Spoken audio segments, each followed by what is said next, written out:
2024 में तालिबान सेना ने अपनी ताकत और प्रभाव में महत्वपूर्ण वृद्धि की है। अफगानिस्तान में तालिबान के पुनः सत्ता में आने के बाद उनकी सैन्य क्षमता और संगठन में कई बदलाव देखे गए हैं। तालिबान ने अपनी सेना को नए हथियारों, तकनीकों और रणनीतियों से लैस किया है, जिससे उनकी शक्ति में और इजाफा हुआ है। इस वीडियो में हम तालिबान सेना की वर्तमान स्थिति, उनकी ताकत और उनकी क्षमताओं का विस्तृत विश्लेषण करेंगे। तालिबान के नेतृत्व की रणनीतियों, उनके संसाधनों और उनकी सैन्य गतिविधियों पर गहराई से नजर डालेंगे। साथ ही अफगानिस्तान और पड़ोसी देशों पर तालिबान सेना के प्रभाव का भी अध्ययन करेंगे। तालिबान की सेना ने स्थानीय और अंतर्राष्ट्रीय स्तर पर अपने प्रभाव को बढ़ाने के लिए कई कदम उठाए हैं। उनका उद्देश्य सिर्फ अफगानिस्तान में सत्ता बनाए रखना नहीं, बल्कि क्षेत्रीय स्थिरता को भी प्रभावित करना है। ये विश्लेषण हमें तालिबान सेना की वर्तमान स्थिति को समझने और भविष्य में उनकी रणनीतियों का अनुमान लगाने में मदद करेगा। जब अमेरिका और उसके सहयोगी देशों ने अफगानिस्तान छोड़ा तो उन्होंने करीब $7 बिलियन के मिलिट्री इक्विपमेंट पीछे छोड़ दिए। इनमें 3000 से अधिक M16 और M4 राइफलें, गोला बारूद और बख्तरबंद वाहन शामिल थे। इन इक्विपमेंट्स का इस्तेमाल तालिबान ने अपनी मिलिट्री क्षमता बढ़ाने के लिए किया।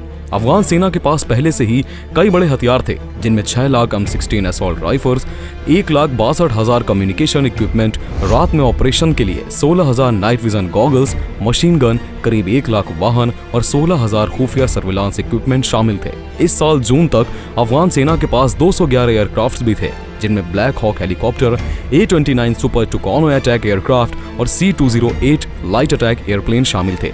2016 तक अमेरिका ने अफगान सेना को करीब 75,000 वाहन दिए थे और पिछले 4 सालों में ही 10,000 और वाहन अफगानिस्तान पहुंचाए गए। इस तरह तालिबान की पहुंच अब 85,000 मिलिट्री वाहनों तक है, जिसमें 45,000 लाइट टैक्टिकल व्हीकल, 30,000 हमवी और करीब 200 पर्सनल आर्म्ड कैरियर शामिल है। तालिबान ने अमेरिका के ब्लैक हॉक हेलीकॉप्टर और A-29 सुपर टुकानो एयरक्राफ्ट भी कब्जा लिए। एक ब्लैक हॉक हेलीकॉप्टर की कीमत 155 करोड़ रुपए होती है। अफगान सेना के पास करीब 45 black hawk helicopter, 50 MD 530S और 56 Mi-17 हेलीकॉप्टर थे। इसके अलावा अफगान वायुसेना के पास 23 super Tucano attack helicopter, C-208, C-182, C-130 super Hercules, T-182, G-222 और M-32 जैसे ट्रांसपोर्ट विमान भी थे। अमेरिका ने पिछले 20 सालों में अफगान सेना को 4 लाख राइफल्स, 1.5 लाख पिस्तौल और करीब 65,000 मशीन गन दी थी। इसके अलावा उन्हें grenade launcher, shotgun, rocket propelled weapons और मोर्टार लॉन्चर भी दिए गए थे। DOD की रिपोर्ट के मुताबिक तालिबान अब इन 6 लाख से ज्यादा आधुनिक हथियारों तक पहुंच बना चुका है, जिससे उसकी स्थिति और भी मजबूत हो सकती है।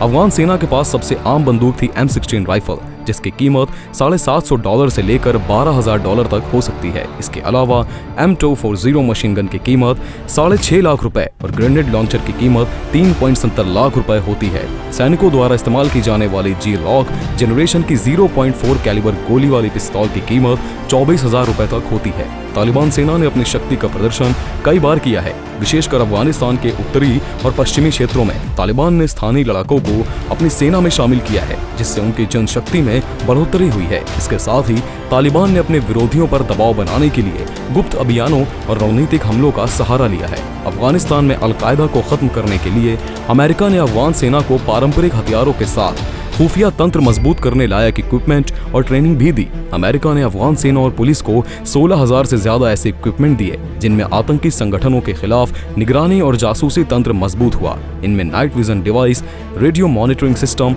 और मानव रहित ड्रोन शामिल थे। नाइट विजन गॉगल की कीमत 8 करोड़ तक हो सकती है। इसके अलावा रेडियो उपकरणों की कीमत $3.5 लाख तक होती है। अमेरिका द्वारा अफगानिस्तान में छोड़े गए इक्विपमेंट ने तालिबान को अपनी मिलिट्री शक्ति बढ़ाने का मौका दिया है, जिससे अफगानिस्तान में उनकी स्थिति और मजबूत हो गई है।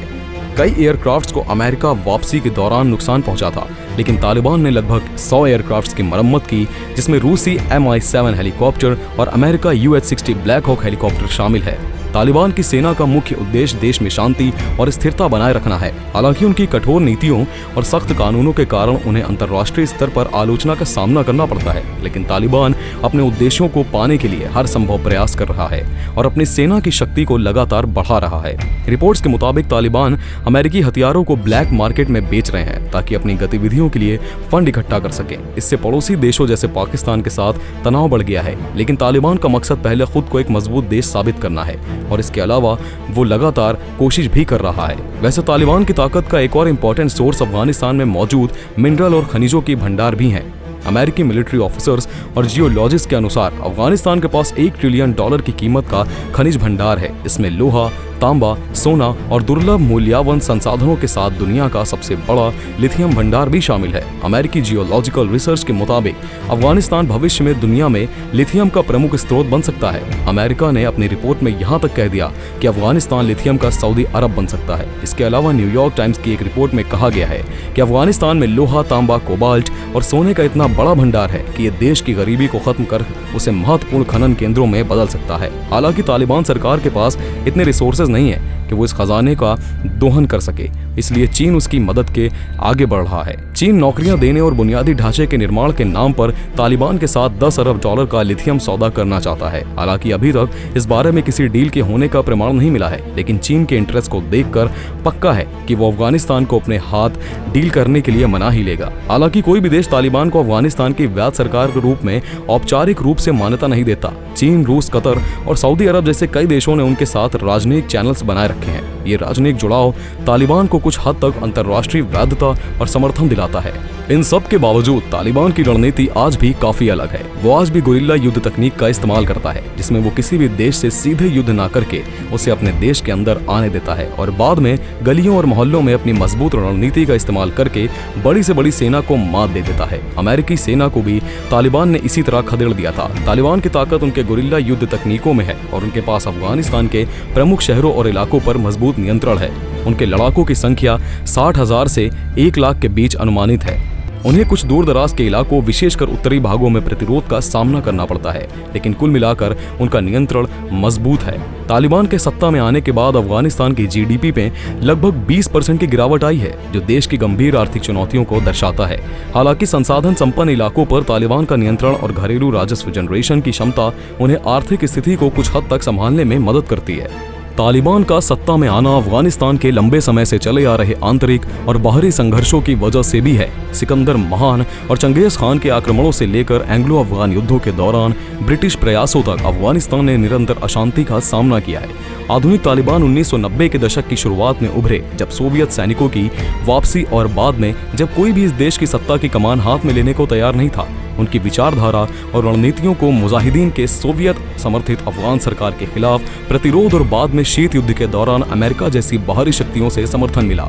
और अब तो कई देश भी तालिबान को मान्यता दे चुके हैं और तालिबान भी दूसरे देशों के संबंध सुधारने की कोशिश कर रहा है और अब वो देश की तरक्की के लिए काम भी कर रहा है। तालिबान का वर्तमान शासन एक जटिल और विकसित होती स्थिति है, जो ऐतिहासिक संदर्भ, अंतर्राष्ट्रीय गतिशीलता और आंतरिक शासन रणनीतियों से प्रभावित है। अफगानिस्तान की वर्तमान स्थिति और तालिबान का शासन भविष्य में दुनिया पर क्या प्रभाव डालेगा, ये देखने वाली बात होगी।